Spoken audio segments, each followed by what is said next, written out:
నమస్తే, నా పేరు Shivaji. Welcome to our channel. Jaganmohan Reddy గారు అధికారంలో ఉన్నప్పుడు ఏ విధంగా ప్రతిపక్ష నాయకుల మీద లేనిపోని కేసులు పెట్టి వాళ్ళను జైలుకు పంపించేవాడు మనం అందరం చూసాము. అందుకు సంబంధించి స్కిల్ డెవలప్మెంట్ కేసు ఏదైతే ఉందో, సో ఎఫ్ఐఆర్ కూడా లేకుండా అప్పటి మాజీ ముఖ్యమంత్రి నారా చంద్రబాబు నాయుడు గారిని అరెస్టు చేసి దాదాపు 53 రోజులు జైల్లో ఉంచినటువంటి విషయం కూడా మనకు తెలిసిందే. దాని తర్వాత బెయిల్ మీద బయటకు రావడము, తర్వాత జగన్మోహన్ రెడ్డి గారు ప్రతిపక్ష హోదా కోల్పోవడము అదంతా మనం చూసాము. సో జైల్లో నుంచి స్కిల్ డెవలప్మెంట్ కేసులో నుంచి ఒకవేళ కనుక బెయిల్ వస్తే మరొక కేసు వేయాలనేటువంటి ఉద్దేశంతో ఈ ఫైబర్ నెట్ కేసు అనేది ఒకటి బలవంతంగా అప్పట్లో ఫైబర్ నెట్ ఎండి ఎవరైతే ఉన్నారో ఆయన మీద ఒత్తిడి తీసుకొని వచ్చి అక్కడ ఏదో అవకతవకలు జరిగిందని చెప్పి ఆ కంపెనీకి నష్టాలు వచ్చిందని చెప్పి సో ఇంకొక కేసు చంద్రబాబు నాయుడు గారి మీద ఈ ఫైబర్ నెట్కు సంబంధించి అయితే పెట్టడం జరిగింది. ఆ కేసుకు సంబంధించి ఇప్పుడు ఎవరైతే కేసు పెట్టారో, ఎవరైతే జగన్మోహన్ రెడ్డి గారి ఒత్తిడి వల్ల, అప్పటి ప్రభుత్వం ఒత్తిడి వల్ల కేసు పెట్టారో వాళ్ళే ఇప్పుడు అక్కడ ఏమి అటువంటి అవకతవకలు జరగలేదు, ఆ సంస్థకు నష్టం రాలేదు అని చెప్పి పూర్వ ఎండి కావచ్చు, ఇప్పుడు ఎండి కావచ్చు, వాళ్ళు లిఖితపూర్వకంగా ఇవ్వడంతో సో చంద్రబాబు నాయుడు గారి మీద నమోదైనటువంటి ఆ కేసును అయితే కొట్టివేయడం జరిగింది. చంద్రబాబు నాయుడు గారికి క్లీన్ చిట్ రావడం జరిగింది. చంద్రబాబుపై ఫైబర్ కేసు క్లోజ్, అక్రమాలు జరగలేదని సిఐడి నిర్ధారణ, ఆర్థిక నష్టాలు లేవని తేల్చిన సంస్థ, ఏకీభవించిన నాటి నేటి ఎండీలు. అప్పట్లో మధుసూదన్ రెడ్డి అనుకుంటా ఆయన పేరు, మధుసూదన్ రెడ్డి అప్పుడు ఎండీగా ఉండేవాళ్ళు.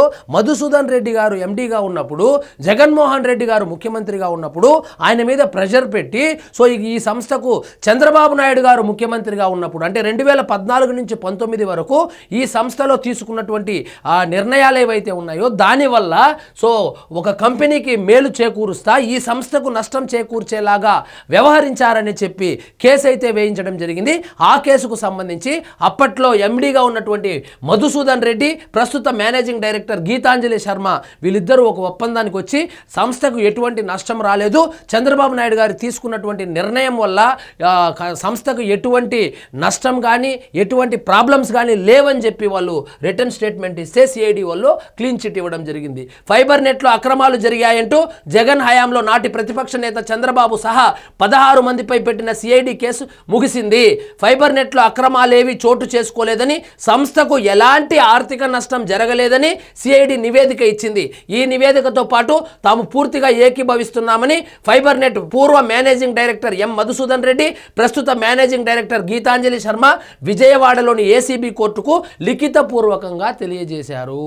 సో అప్పటి ఎండి మధుసూదన్ రెడ్డి గారు కావచ్చు, ఇప్పుడున్నటువంటి గీతాంజలి శర్మ కావచ్చు, వీళ్ళందరూ క్రాస్ చెక్ చేసుకొని సో ఎటువంటి అవకతవకలు జరగలేదు, అదేవిధంగా ఎటువంటి నష్టం కూడా ఈ సంస్థకు రాలేదని చెప్పి లిఖితపూర్వకంగా ఏసీబీ కోర్టుకి ఇస్తే ఈ కేసు అయితే కొట్టివేయడం జరిగింది. సో ఇది పూర్తిగా రాజకీయ కక్షలో భాగంగా స్కిల్ డెవలప్మెంట్ అనేటువంటి కేసు పెట్టి ఒకవేళ దాంట్లో కనుక బెయిల్ వస్తే మరొక కేసు పెట్టాలనేటువంటి ఉద్దేశంతో, అంటే వీళ్ళ ప్లాన్ ఏంటంటే జగన్మోహన్ రెడ్డి గారు లండన్కి వెళ్ళినప్పుడు ఏదో ఒక కేసులో చంద్రబాబు నాయుడు గారిని లోపల వేసి బెయిల్ రాకుండా చేసి చంద్రబాబు నాయుడు గారు జైల్లో ఉండంగానే ఎన్నికలకు వెళ్తే ఈజీగా గెలవచ్చనేసి వేసినటువంటి ఎత్తుగడ ఏదైతే ఉందో అది బెడిసి కొట్టడంతో ప్రతిపక్ష హోదా కూడా పోయింది. సో ఆయనకు బెయిల్ వచ్చింది, బయటకు వచ్చాడు, కూటమి కట్టారు, ప్రతిపక్ష హోదా లేకుండా కొట్టారు. సో ఇక్కడ చూడండి, 2019లో అధికారంలోకి వచ్చిన వెంటనే జగన్ కక్ష సాధింపు రాజకీయాలు మొదలుపెట్టారు. ఫైబర్ నెట్ పై సొంత పత్రికలో వచ్చిన కథనాల ఆధారంగా చర్యలు తీసుకోవడం గమనార్హం. సో దీనికి ఏం ప్రూఫ్ అంటే, ఈ కేసు పెట్టడానికి ఆధారాలు ఏమంటే సాక్షి పేపర్ అంట. సాక్షి పేపర్ని ఎవడైనా నమ్ముతాడా? ఆఖరికి వైఎస్ఆర్సీపీ కార్యకర్తలు కూడా 3-4 సార్లు క్రాస్ వెరిఫై చేసుకుంటారు సాక్షి పేపర్లో న్యూస్ వస్తే. మనోళ్ళు నిజాలు రాయరు కదా, ఇది నిజమా అబద్ధమా అని చెప్పి వాళ్ళే 4-5 సార్లు క్రాస్ చెక్ చేసుకునేటువంటి పరిస్థితి ఉంది. ఆ సాక్షి పేపర్ మీద అంత క్రెడిబిలిటీ ఉంటుంది. అలాంటి కథనాలను సాక్షాత్తు జగన్మోహన్ రెడ్డి గారే సాక్షి పేపర్ గురించి అసెంబ్లీలో ఏం చెప్పారు, సాక్షి అబద్ధం చెప్తుంది అని చెప్పారా లేదా?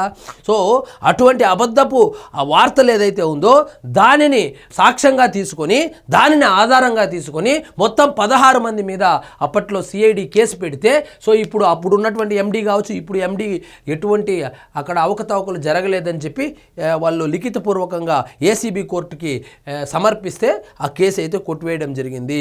ఏందో టెర్రాసాఫ్ట్ సంస్థకు ఆయాచితంగా 321 కోట్ల లబ్ధిని చేకూర్చారంటూ సిఐడికి 2021 సెప్టెంబర్ 11న నాటి ఫైబర్ నెట్ ఎండి మధుసూదన్ రెడ్డి ఫిర్యాదు చేశారు. ఇదే కాదు, సాక్షిలోనే కాదు, ఎవరో తలమాసిన వాళ్ళందరినీ ఆ సాక్షి ఛానల్లో కూర్చోబెట్టి వాళ్ళు ఎవరో కూడా తెలియదు రాజకీయ విశ్లేషకులు అని చెప్పి దాంట్లో ఇంత తినేసినారు, దీంట్లో ఇంత తినేసినారు అని చెప్పి చిత్తు పేపర్లు పెట్టుకొని వీళ్ళు ఈ విధంగానే వైఎస్ఆర్సీపీ వాళ్ళని ఆ ఎలక్షన్కు ముందు ఇన్ని సీట్లు గెలుస్తాం, అన్ని సీట్లు గెలుస్తామని చెప్పి చిత్తు పేపర్లు తీసుకొని వచ్చి ఆ సర్వే సంస్థ, ఈ సర్వే సంస్థ అని చెప్పి ఆ వైఎస్ఆర్సీపీ క్యాడర్ ఎవరైతే ఉన్నారో వాళ్ళు బెట్టింగ్ ఆడేలాగా, అంటే జగన్మోహన్ రెడ్డి గారు మళ్ళీ గెలుస్తారని చెప్పి బెట్టింగ్ పాల్పడేలాగా ప్రేరేపించి ఎంతోమంది ఉసురు పోసుకున్నారు, ఎంతోమంది ఆస్తులు అమ్ముకున్నారు.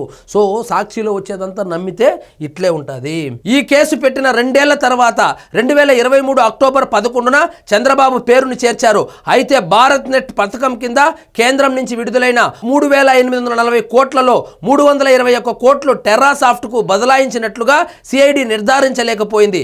సార్వత్రిక ఎన్నికలు ముగిసి కూటమి ప్రభుత్వం అధికారంలోకి వచ్చింది. ఫైబర్ నెట్ కేసులో అక్రమాలు జరగలేదని, ఆర్థిక అక్రమాలు లేవంటూ సిఐడి ధృవీకరించింది. రాజకీయ కక్షలో భాగంగానే చంద్రబాబును జగన్ ఇరికించారని చెప్పకనే చెప్పింది. సో చంద్రబాబు నాయుడు గారి మీద కేసులు పెట్టినవన్నీ రాజకీయ కక్షలో భాగంగానే జగన్మోహన్ రెడ్డి గారు కక్ష కట్టుకొని ఇంకొకసారి ముఖ్యమంత్రి కావాలనేటువంటి దురాశతో రాజకీయ ప్రత్యర్థి అయినటువంటి చంద్రబాబు నాయుడు గారి మీద కేసులు పెట్టడం జరిగింది. సో కేసులు పెట్టడము, జైల్లో పెట్టడం కూడా జరిగింది, బెయిల్ మీద బయట రావడము జరిగింది. తర్వాత ఏం జరిగిందో మనకు తెలుసు.